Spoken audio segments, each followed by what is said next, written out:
Oke. Action.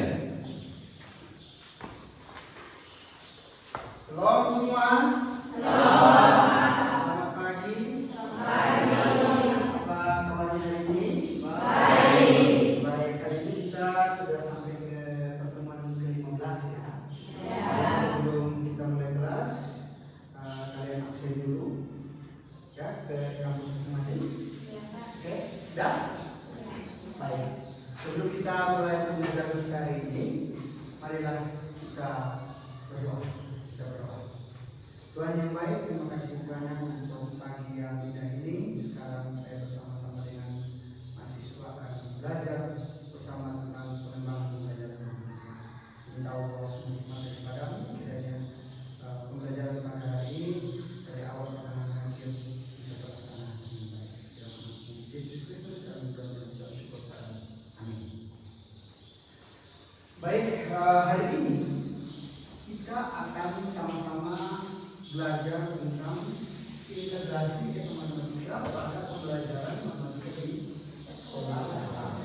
Pun tujuannya setelah belajar ini, bagaimana kalian bisa paham tentang bagaimana implementasinya dan juga bagaimana desain pembelajaran yang berbasis matematika. Nanti akan saya berikan salah satu contoh. Nah, pembelajaran hari ini juga punya kaitan dengan pembelajaran sebelumnya, yaitu yang kita membahas tentang matematika. Coba saya review kembali, ya. Kalian masih ingat tidak tentang apa itu matematika? Masih. Ada yang mau menjawab kira-kira apa itu matematika sekarang? Menurut saya matematika adalah kajian yang menggabungkan hubungan antara matematika dan juga budaya. Kajian hubungan matematika dan budaya. Mungkin ada jawaban lain? Matematika merupakan pendekatan pembelajaran matematika yang menjelaskan unsur budaya lokal ke dalam proses pendidikan. Oke, berarti ada dua perspektif di sini. Perspektif yang pertama adalah bagaimana mengkaitkan antara matematika dan budaya. Dan kemudian ada jawaban yang lain yang menyatakan bahwa ada integrasi karena matematika sudah dipandang sebagai pendekatan pembelajaran. Oke, mari kita lihat ya. Di sini ada timeline penelitian, ya, perkembangan penelitian dari matematika itu sendiri sejak tahun 1980 sampai dengan hari ini. Nah, di awal itu para peneliti mencoba untuk mengaitkan matematika dengan budaya, gitu. Nah, pada perkembangannya mulai diadakan pertimbangan bahwasanya matematika ini bisa dijadikan sebagai unsur pedagogis atau unsur pembelajaran, gitu ya. Nah, di 2010 sekarang itu matematika itu dimasukkan sebagai aspek pedagogis, ya, yang kita kenal sebagai modeling. Ada yang masih ingat tidak tentang produk budaya itu seperti apa?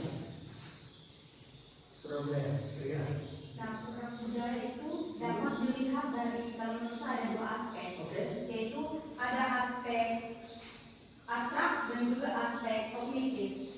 Antara abstrak dan juga konkret. Nah, kalau abstrak itu berhubungan dengan nilai, norma, adat istiadat maupun aturan. Sedangkan konkret itu berhubungan dengan aktivitas dan juga artefak atau benda-benda peninggalan di masa lalu. Nah, terima kasih. Jadi ada yang abstrak dan ada yang konkret. Nah, konkret itu otomatis punya kaitan dengan konteks pembelajaran siswa di sekolah dasar. Menurut kalian kenapa itu? Karena konkret itu saya katakan bahwa dia punya kaitan dengan pembelajaran di sekolah dasar. Silakan. Ada yang tahu?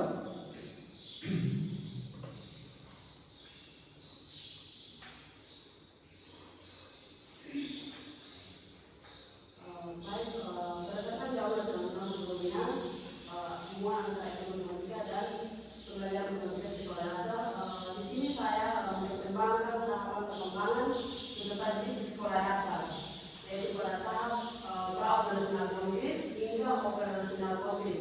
Oleh karena itu, matematika sebagai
gitu ya. Skala, jarak, kecepatan. Seperti itu kira-kira. Itu teman-teman saya. Nah, bagaimana mengintegrasikannya? Yang pertama adalah kita bisa memberikan masalah matematika dengan kita mulai dari ide cerita. Nah, di sini ada cerita Raja Munasiri, cerita rakyat itu berasal dari daerah Antar ya. Kalian tahu ya? Nah, masih ingat tidak tentang cerita ini? Kira-kira gambarannya seperti apa?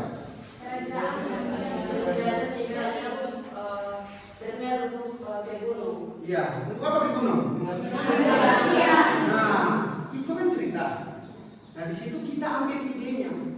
Nah, dalam proses pengambilan ilmu ya ke gunung, karena mereka dijajah, otomatis ada konsep jarak. Di situ anak-anak bisa membayangkan terkait dengan perjalanan yang mengambil ilmu ini ke sana dan pulang. Nah, itu bisa dihitung sehingga kita dapat mengkaitkan antara kecepatan, jarak dan waktu.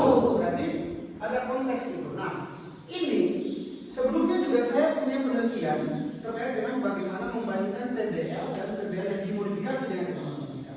Ternyata ketika PBL itu dimodifikasi dengan hitungan matematika, itu memiliki hasil belajar yang lebih baik, sehingga ini bisa kita jadikan sebagai unsur masalah gitu ya. Walaupun waktu itu saya mengkaji tentang penggunaan, tapi saya mencoba untuk memodifikasi tentang bagaimana kalau kita menggunakan cerita rakyat untuk sebagai bahan belajar.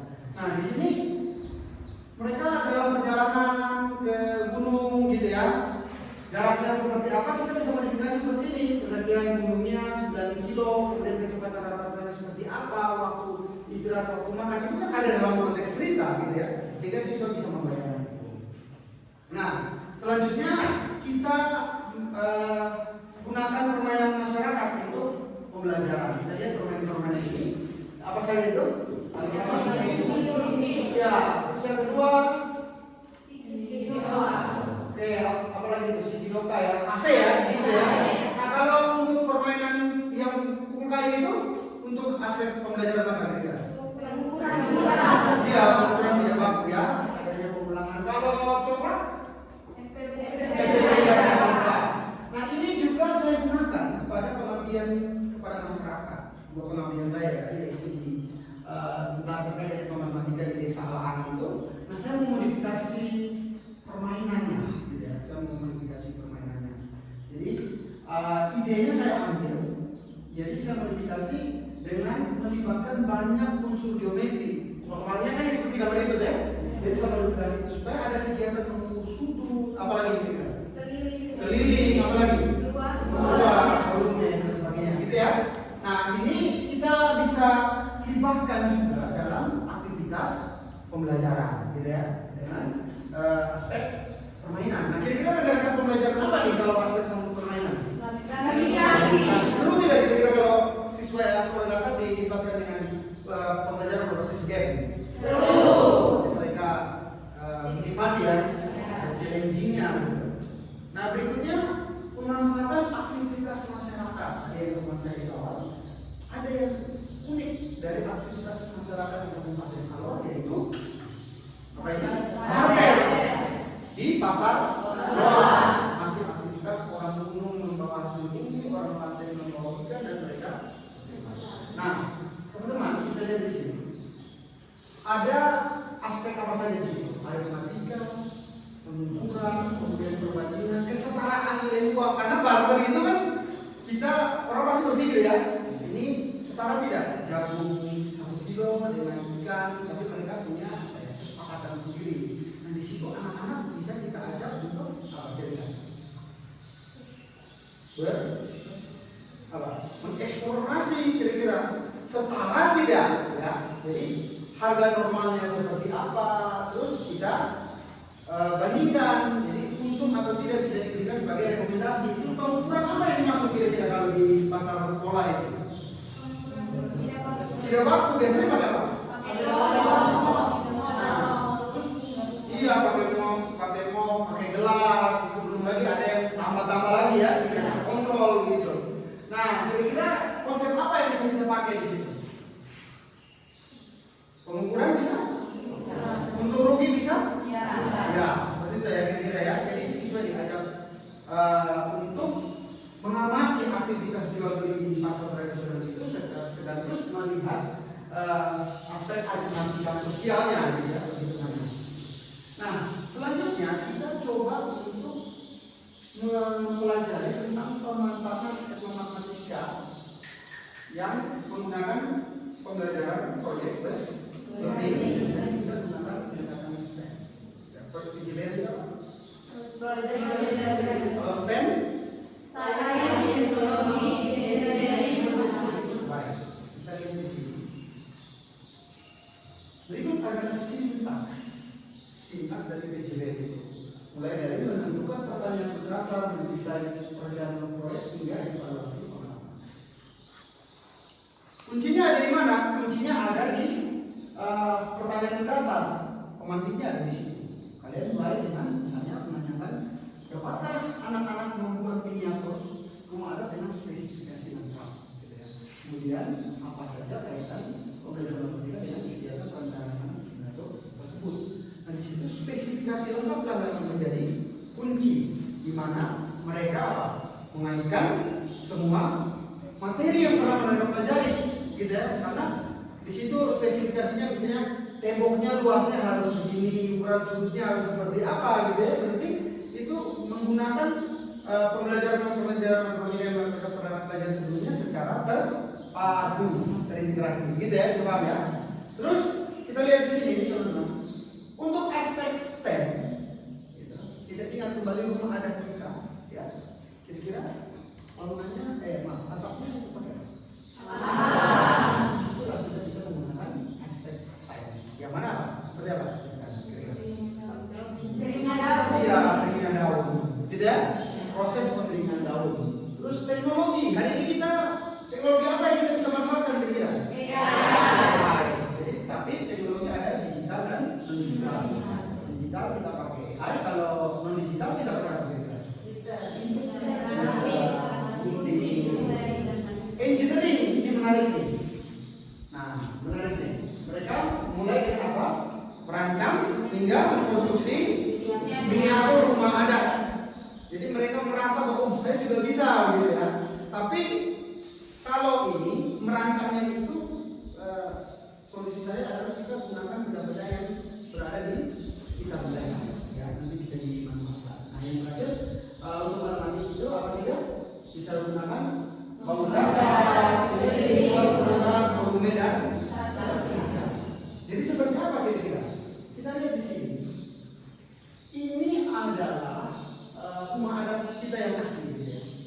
Nah kemudian di situ ada pemanfaatan AI. Kita pakai prompt ini, pembuatan desain interior, eksterior dan musikan biru arsitektur dan bla. Nah ini tujuannya untuk apa? Siswa ini bisa memanfaatkan AI untuk kebutuhan pembelajaran. Bukan hari ini kan sekadar biasanya apa? Cari jawaban saja kan? Ya. Gitu ya, cari jawaban saja. Terus, nah ternyata munculnya itu gambar dulu. Kira-kira apa manfaatnya kalau misalnya kita memanfaatkan AI? Ada yang tahu? Kira-kira kita bisa membayangkan, ya siswanya bisa membayangkan tanpa harus ke tempat.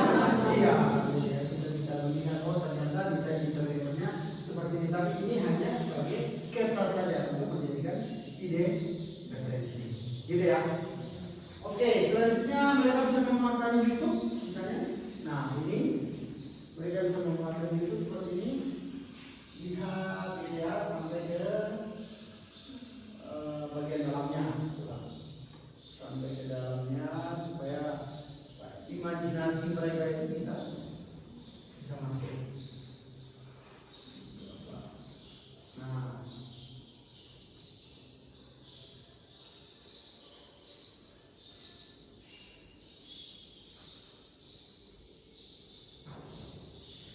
seperti itu ya. Itu kita pemanfaatan teknologi. Nah, kira-kira ini gambaran yang bisa mereka gunakan ya. Itu pemanfaatan apa tuh?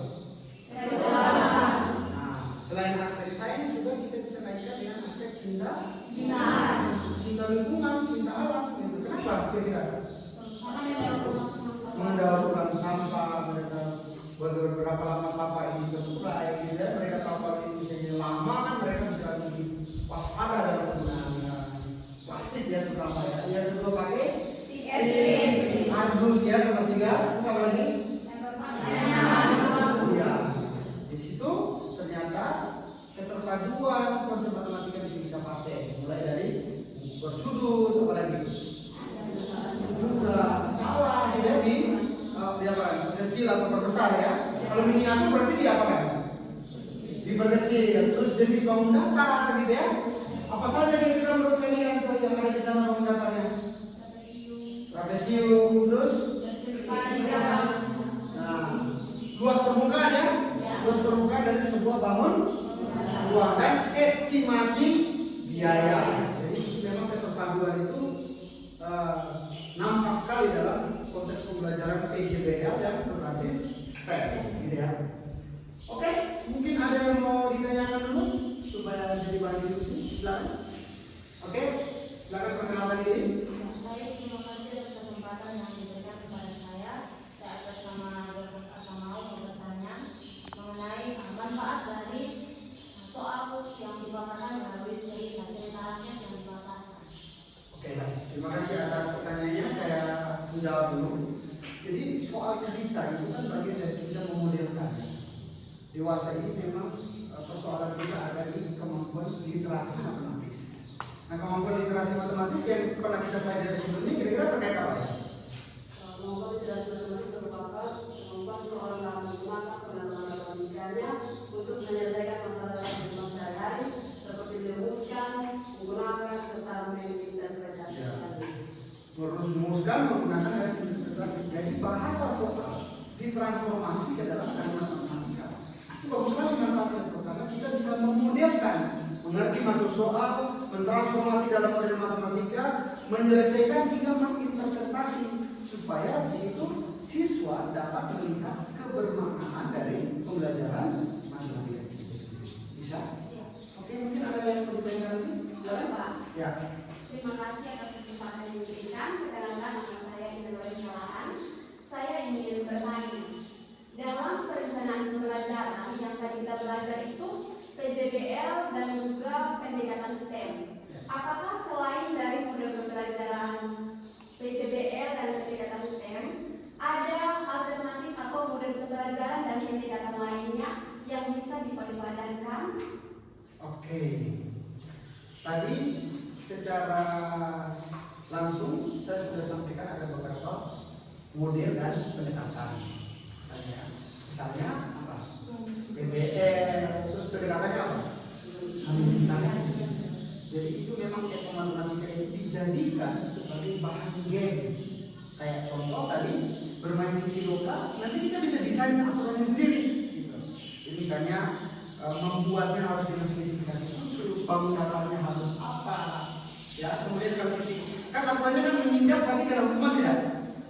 Kena hukuman kan? Nah, hukumannya itu ya kita desain. Misalnya diberikan pertanyaan, bagi yang bisa menjawab berarti dia terbebas dari hukuman. Kalau tidak bisa menjawab berarti digantikan dengan pemain yang lain. Begitu ya. Jadi pendekatan komunikasi bisa. Jadi coba teman-teman memikirkan lagi kira-kira pendekatan apa yang bisa supaya kita bisa melakukan modifikasi dari matematika itu dalam konteks pembelajaran. Ada yang mau bertanya lagi kira-kira? Cukup? Baik, ini kita ada tugas di sini teman-teman. Sudah saya upload ke e-kampus, ya. Nanti bisa dicek dan digunakan. Dikerjakan ya. Nah selanjutnya begini teman-teman. Kita kan sudah pertemuan ke-15 ya. Dan minggu depan kita puas. Namun puasnya saya desain berbasis proyek. Itu juga soalnya atau instruksi proyeknya sudah saya upload di e-kampus, nanti teman-teman bisa akses ya. Ini untuk tugasnya sendiri itu terkait dengan bagaimana menyusun buah ajar dan kemudian kamu buat micro teaching untuk divideokan dan di-upload di YouTube. Ada pertanyaan terkait tugasnya? Pas ya, oke. Selamat mempersiapkan diri untuk UAS, gitu ya. Baik, saya akhiri pertemuan kita hari ini. Sebelum kita pulang, marilah kita berdoa. Tuhan yang baik, terima kasih atas hikmat yang Tuhan berikan bagi kami semua. Sekarang kami mau pulang, kiranya Tuhan menyertai kami dan kami bersyukur sekali atas materi yang ada pada hari ini, karena pernyataan Tuhan kelas ini bisa berjalan dengan baik.